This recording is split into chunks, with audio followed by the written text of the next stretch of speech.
jangeen jëf mbokki ñaari waxtu jot na sëkk fii ci Walf TV bismillah ci xibaar tisbaar gi li ci gën a fës dañu am yéen faram-fàcce ko mais Aminata Lô Dieng fanaan na guddeem gu njëkk démb ci kaso bi lañ koy toppee nag bokk na ci xotti orma takk der yi mbubbool lu mu doon teg ci tamit jalgati loi mu soxal couvre-feu maître Sadikh Niass mi ndeyteefu rado moom ma ngay rafetlu kon taxawaay sunu justice bi le mu soxal mbir Aminata Lô Dieng ñoom ay nit yoon lañu bon mënuñu def lu dul ubbi seen gët daal di xool naka lay yoon war a àtte ëllëg ci biir xibaar yi daa ngeen ci dégg kàddu yi nga xam ne ni moom la ci rotal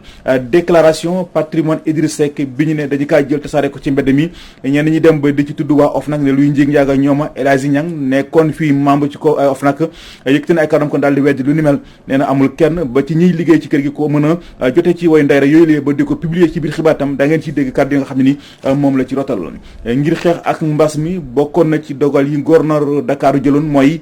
benn bés ci semaine bu nekk ñu tëj marché yi raxas leen waaye boo demee ci marché yu ci mel ni marché Castor ak Liberté 6 loolu yi moom amu fa ci biir xibaar tam daa ngeen ci dégg reportage ga fa soxna Ndiémé Ndaw def fa bon mbokk yi lii daal mooy li gën a fës ci bopp xibaar yi yéen mbokk yi saxu dégloo ko seetaan Walf TV asalaamaaleykum.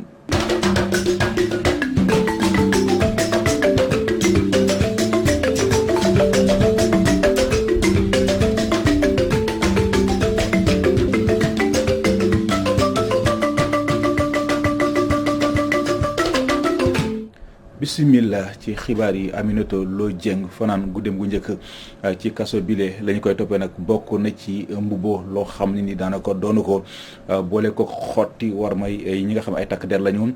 teg ci tamit violé li nga xam moo di lu la couvre-feu moom soxna Aminata Lô Dieng kon dañ jàpp ne ni ki ëllëg incha allah rabi ci lañ koy fas yéene atte moom ak ki nga xam moo di rakam maître Sadikh Niass mi ndeyteefu rado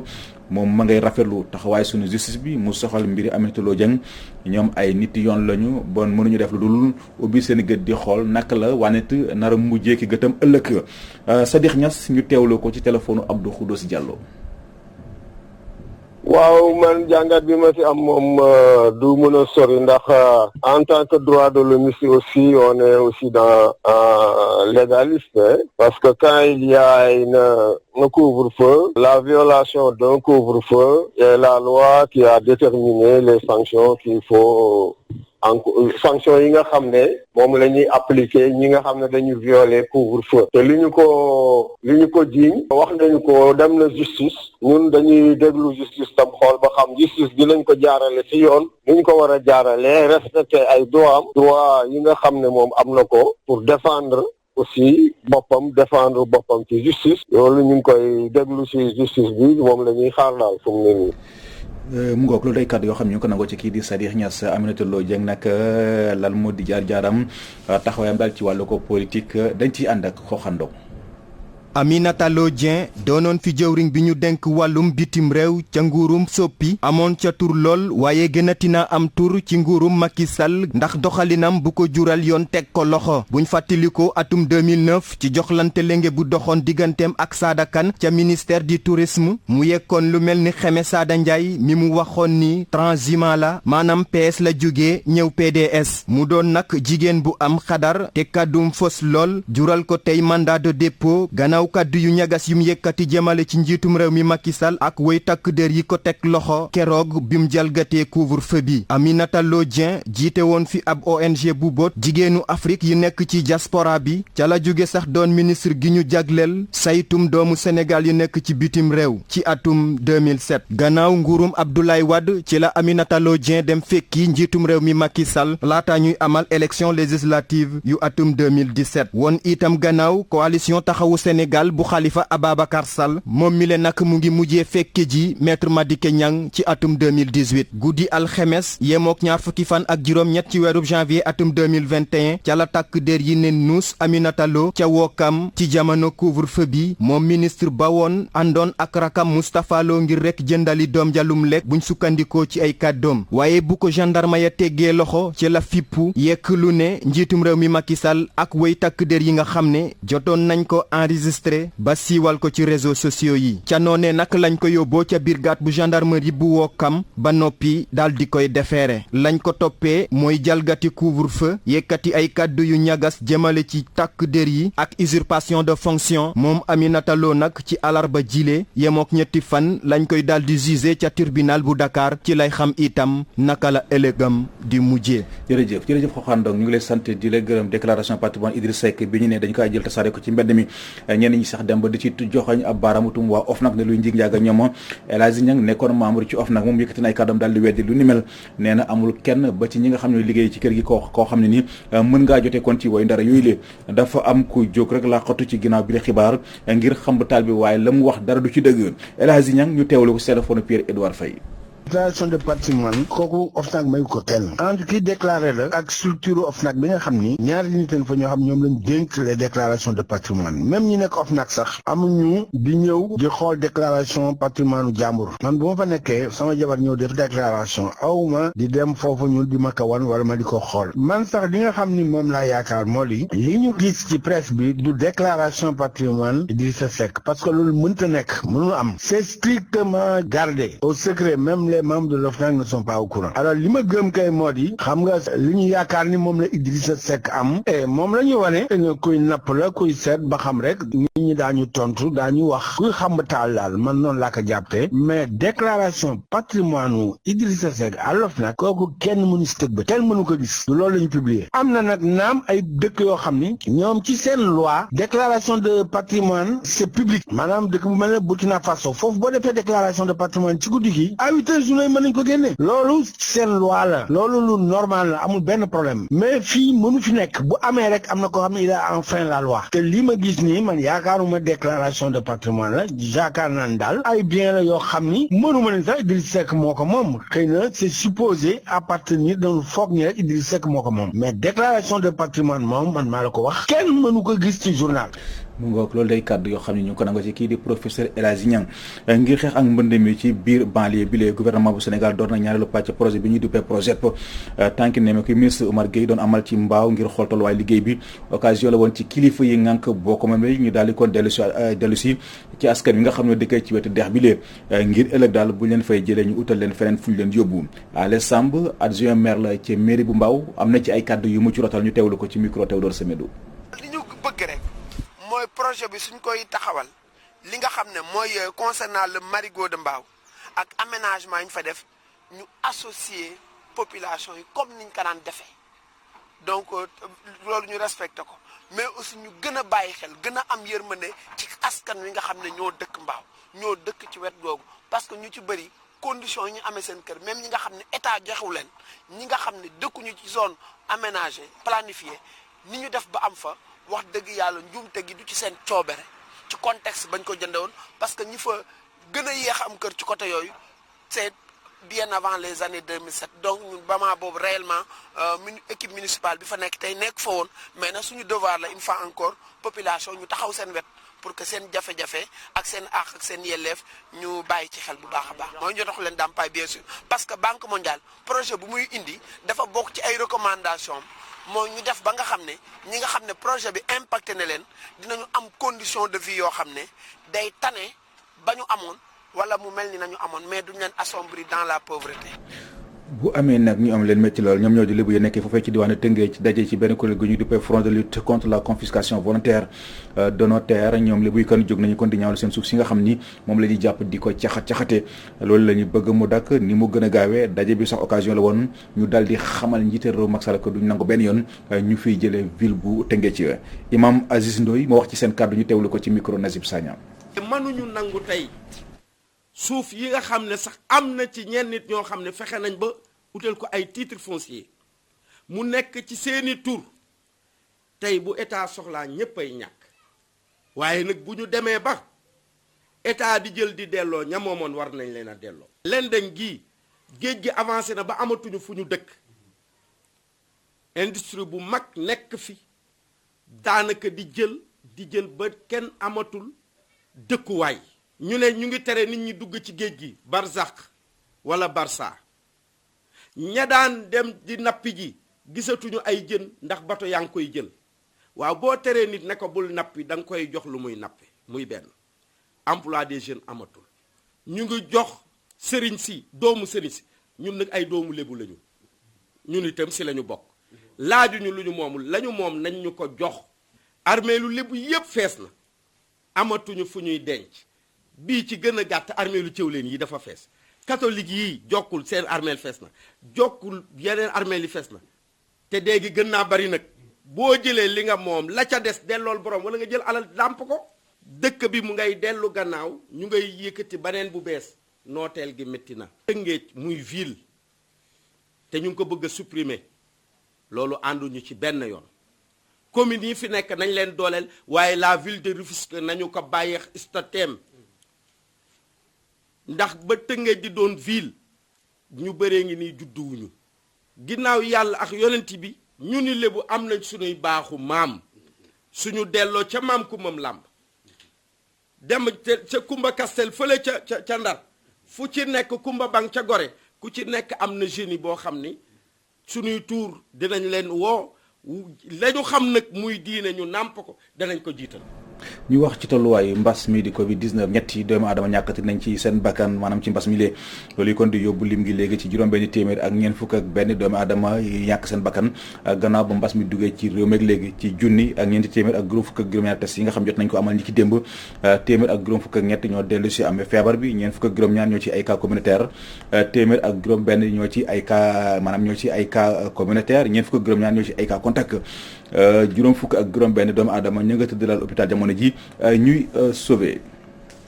ak tolluwaay wopp ji ci réew mi ay kàddu ña ngay jibe fu nekk di laaj ndax école yi jarul kon ñu tëj ko waaye bu ñu sukkandikoo ci leen ci acteurs yoo xam ne dañuy yëngatu ci wàllu njàng mi dañu gis ne tëj école moom du solution ndem élèves yi ñu ngi ci vacances bon li ñuy xaar ci nguur gi di ko xaar ci jëwri ji dénk wàllu njàng mi mooy mu gën a dëgëral li nga xam moom moo di protocole sanitaire bi balaa kon xale yi di dellu siwaat Moussa Sène Liu Faye wàccoon nañ ci mbedd mi ñu taw leen ci reportage. ci jamono diggu mbas bi ci biir école yi ak université yi loolu nag nekkul moyen ngir xeex mbas mi ndax gis nañ ni mi ngi gën di yokk ci biir l'école bi bu ñenn ñi jàppee ni l'école bi dañ ko war a tëj ngir rek xeex li ni mel ku mel ni Abdourahmane Gueye nekk secrétaire général bu UDEN gisul li ni mel. doon xaar nag ñoom ñu matale seen taxawaay mais France dallu gëléem mais pour le moment defe naa ne teel na pour ñu wax ne nañ tëj école bi nañu continuer góorgóorlu ci loolu. en attendant ñu xool de manière générale taxawaay ban la ñuy am. COSYDEP bu ñu sokkandikoo ci directeur exécutif am ji Cheikh Mbow tëj école yi du solution waande gouvernement bi mënees na porox ndalu ci vacances yi ndongo yu jël ngir mën a renforcer protocole sanitaire bi lee. fête bi nga xam ne am nañ ko ndax xale yi bu ñu nekkee ci une semaine de fête mooy classe yi école yi génn nañ fa kon occasion la pour gouvernement bi jiitu dugg ci l'école yi li ñu fi war a rectifier war ci corriger ndax Covid wax nañu ko ba pare bu ñu ko defee dina mën a tax ba ñu mën a am li nga xam ne mënta ñàkk te waa kër docteur digal ñu ko. den ak aussi def li ñu bëgg rek mooy nguurub Sénégal gën a am taxawaay def protocole sanitaire bi yëfam. suñu gouvernement daal ñu ngi koy woo baral jéego yi dugg ci l'école yi defaraat lépp loo xam ne manqué na fa ci fànn ndox ci fànn gànnuwaay ak ci matériel bi manqué. ñi ngi waxtaan ak ñoom saa su nekk ñi ngi leen di wax suñu xel ak suñu xalaat ñoom ñoo war a xam ne li tax ñu teg leen fi ñu matale ka ba tax na. mësul wees ngir def mu gën a baax bu ñu sëkkandikoo ci Cheikh Mbow mu nekk ci DEP ak Abdourahmane Gueye bu UDEN tax ñuy wax gouvernement bi mu ñoŋal liggéeyam jëm ci protocole sanitaire bi ngir rek ndongo yi ak jàngalekat yi mbas mi mën leen teggi. ñu des ba tey ci wàllu mbas mi lee ngir xeex ko bokkoon na ci dogal yi nga xam ne gouverneur Dakar jëloon na ko mooy benn bés ci semaine bu nekk kon ñu tëj marché yi lee raxas leen waaye boo demee ci marché yu ci mel ni marché Castor ak Liberté 6 loolu yi ci wax kese la yem donte ñu ngi leen di sàkkal waxtu yi nga xam ci la ñu war a wàcc waaye raxas marché moom nee nañu bokk ci Njéeme Ndaw Babacar Diouf reportage. ci marché yu bari jaaykat ak jëndkat yi yëgoon nañu càkkutéef ngir yeesal cet gi waaye tamit désinfecté li ni mel ginnaaw yokkute mbas mi di coronavirus lëmbi àddina wëlngër këpp waaye ba tey ji dara lu nduroog cet ci yi le marché gisuñu ko bu ñu sukkandikuwee ci commerçant ya ñu fekk foofee ca marché Liberté 6. commencé guñ ko daal même bu njëkk ba it doon na nu tere ñu jaay ñii buñ jaayee ñii jaay mais buñ ñëwee ñun ñooy tuural suñu bopp mbali ñun ñooy bale suñu bopp. non actuellement moom amul début ba def nañ ko mais dañ pompe kese mais benn yoon rek lañ ko def raxasuñu nettoyé wuñu lu soriwul dara foofee sa Master Castor weddi wuñu li ni mel ndax ba yàllaay tey ji gisuñu dara lu nduru ak coppite ci yooyee marché. waaw bon xam naa ne moom daal bon à peu près daal chaque jour à partir de 18h bon police day ñëw gaay bu wàcc xam nga mais en fait moom nettoyage dimanche bi lañ donc xam nga ñun gisuñu fi ay nettoyage ak désinfection boobu gaay di wax ñu ngi fi de semaine de wax dëgg yàlla ndax semaine bi dimanche bi dañuy tere duñu liggéey de mais wax dëgg yàlla moom kenn raxasul marché boo bëggee dégg rek. ci noonee ñu yuuxu wàllu si suñu njiit yi ginnaaw bi seen mboolu muñu kaay feesee dell. waaw ñu defar ko au moins bu ñu ko defaroon ba mu gën a nekk en hygiène yi nga xam ne nit ñi bu ñu ñëwee fii nii chaque jour on se sent plus xam nga en sécurité ñun on sera vraiment ñun nañ d'accord ci bañ a ñëw dimanche bi quoi. ci woo nguur gi bu baax te en plus xam nga boo xoolee marché Castor tey ji gisoo fi benn cas wala nit ñi gis nga ni ñu bëree mais ku nekk da ngay sàmm sa bopp quoi. service d'hygiène bi moom loolu moom liggéeyam la xam na ni mu koy protéger ba mu set wecc waaw. waaw lu ñuy ñaan mooy ñu gën a defar marché bi nettoyage bi en même temps marché bi ñu defaraat ko ba mu méngoo ak jamono quoi. ay sàkkuteef yu yees ci tëj ak tijji marché yi ngir lu ñor set gi xamale woon nañu ko fii ci ndigalu préfet bu Dakar mu mel ni boobee xaatim kenn gisu ko ci marché yu ñu visité loolee sabab ñuy ñaan nguur gi ngir mu jongal li ni mel ndax mbir lu mu yees te àndul ak li koy doxal du dem rawatina ci jamono ji lawtalu mbas mi di Covid-19 di gën a law. jërëjëf soxna Ndiémé Ndaw ñu ngi lay sant di la gërëm mbokk yi kon ci foofulee ci la ñuy tàbbisee yéen ci ñaareelu xaaju xibaar yi benn ponk la te mooy di ci yéenekaay yi ki ko nafar Abdoulaye Bopp la. dal leen ak jàmm Walf Quotidien xëyee milliardaires yi ñu jiite tey te moo ne de bu ñuy door ci politique seen koom-koom demeewuloon noonu Walf Quotidien xëy amal taxaw seetlu ci ñaar ñi le muy Idrissa Seck mi jiite tey conseil économique et social et environnemental yéen cabinet déclaration de patrimoine ga mu def maanaam wax alalam ak moomeelam ci ñaata la toll yéen cabinet loolee jot naa seen xayma nañ ko ci ay milliards yi Idrissa Seck am bokk na ci ab cybercampus ga mu am ca Thiès te mu toll ci daanaka $1 milliard ak ab terrain gu toll ci 2,000 mètres carrés ga Idrissa Seck am te mu jàkkaarloog cybercampus ba ak beneen terrain ga mu am ca Thiès buñ ko xaymaa ci koppar toll na ci 200 millions ak beneen titre foncier bu toll ci 1,000 mètres carrés ak lu toftal yoo xamante ne Abba Jaber moo ko mayoon Idrissa Seck te mu war caa tabax ab école d'excellence ak leneen lu tukkee ci moomelu Idrissa Seck tenku ci ay milliards Walf Quotidien laata Idrissa Seck ki fi fallu tey ci boppu réew mi di njiitu réew mi Macky Sall laata élection présidentielle 2012 jotoon na xamal askan wi moomelam ci ñaata la toll woon ma ngi ko tenkoon ci juróom-ñetti milliards jëmoon ci kër ga mu am ca Mermoz ak suuf su yaatu ga mu am ca Almadi ba ci villa ga mu am ca Patte d'Oie ak appartement ga mu am ca Houston foofee ca États-Unis boole kook benn société immobilière gu mu am Walf Quotidien fu jafe-jafe gi am bokk na ci ne borom milliards yi ñu jiite te daanaka boo ko xoolee seen alal mu ngi bawoo ci moomelu askan wi réew mi Quotidien gis ne jalgati am na ci li jot a feeñ ci déclaration de patrimoine bu Idrissa Seck warutoon a senn kenn warutoon a xam na mu demee bu fekkee ne sax xayma nañ ko ci ay milliards réew mi Quotidien siiw gamu siiw yoon de koy tere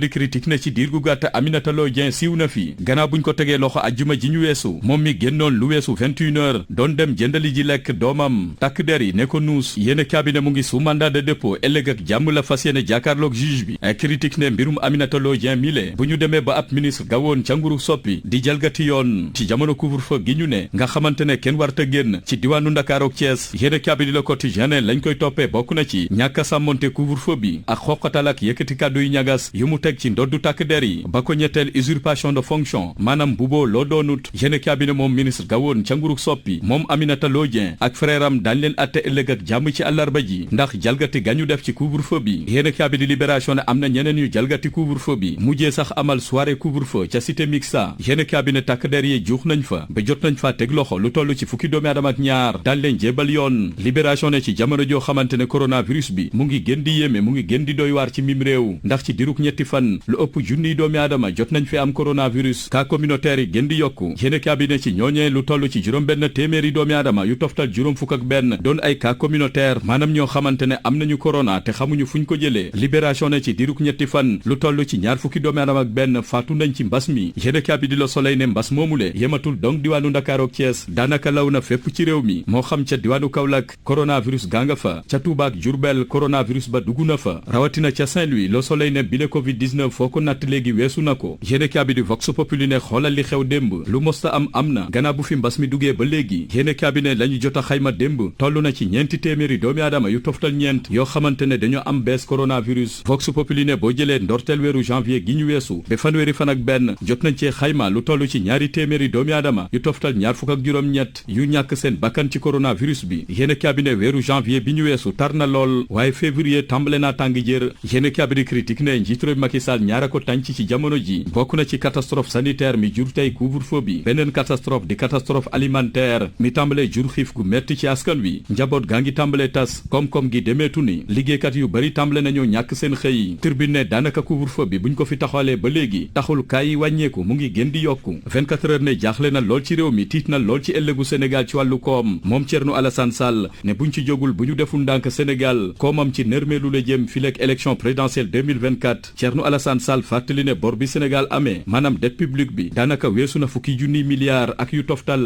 yéen a bi di l'évidence ne tiitaange tàmbale na am doore ko ci Covid 19 AVC gaa ngi fi accident yaa ngi fi yéen a bi ne lim bu takku ci ay doomi aadama di ci loru di ci ñàkk seen bakkan l'évidence ne li xew tey ci réew mi ay gaaf la wala boog àddina bëgg a tukki wala musiba moo dab askan wi su yéen a bi di Sud Quotidien lu jëm ci élection législative ya ñu war a amal ci atum 2022 war a amal élection présidentielle ci 2024 am ñu gis ne ñaari élection yi le dañ ko war a boole mu doon benn Ababacar Fall bu Gradec ay kàddoom ci biir yéen a bi joxe ci xalaatam ne boole élection législative ak présidentielle saay buñ ko amalee moo dine yokkalaat nañu député yi seen mandat ci anam yu dëppoowul ak yoon yéen a bi di l'Observateur ne dogal a ngi ni tënku ci professeur Amsatou Sow Sidibé ak professeur Mamadou Badji ñoom ñaar ñi le lañu sas ngir ñu jóge ci seen logement de fonction universitaire yéen a bi ne app bañ leen joxoon jeex na tàkk professeur Amsatou Sow Sidibé ñaawlu dogal gi beneen professeur ci Walf Quotidien di professeur Ismaïla Madior Fall ministre d'État mi doonoon ganuk opinion ci Walf TV daal dina joxe xalaatam ci ville de Dakar ma mu ne acte 3 de la décentralisation wone na lu bëri bokk na ci koppar gu bëri ga ñuy xaymaal ville de Dakar te liggéeyam du demee noonu professeur Ismaïla Madior Fall ne am na fi yeneen commune yoo xamante ne daanaka koppar yan leen di xaymaal taxu ko demee noonu te la ñu amee ci liggéey kenn xamul nu mu toll ana na mu gisee na ko askan wi daan dakkantale tuddee woon ko fi tailleur constitutionnel professeur Ismaïla Madior Fall ne nangu na waaye doonul tailleuru fla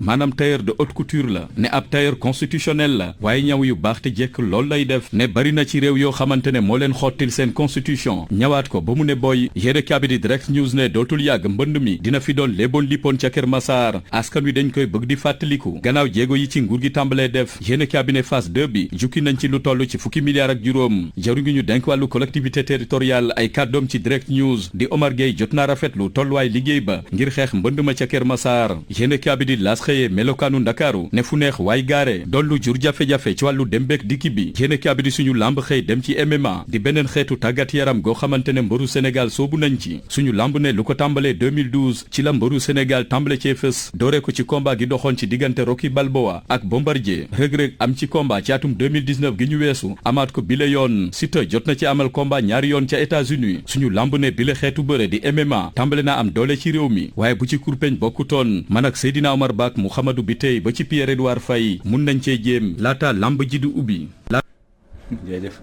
jaajëf Abdoulaye Bopp ñu ngi lay sant di la gërëm mbokk yi kon ci foofulee ci lañ yëkkatee jotaayu xibaar yi ñu ngi sant di gërëm bu baax a baax Isaaxa Diagne ma fare woon ci xarale gi réalisation Pierre-Edouard Faye ci kanam tuuti sax moom Pierre-Edouard Faye dina fi teew ci seen rubrique ganu kër gi tey ji nag mu ngi ci dalal Abdoulaye Wilane bon mbokk yi mucc gu sax te ànd ak xéwal yàlla na ko yàlla tuur ci askan ak sunu gaal yu yendoog jàmm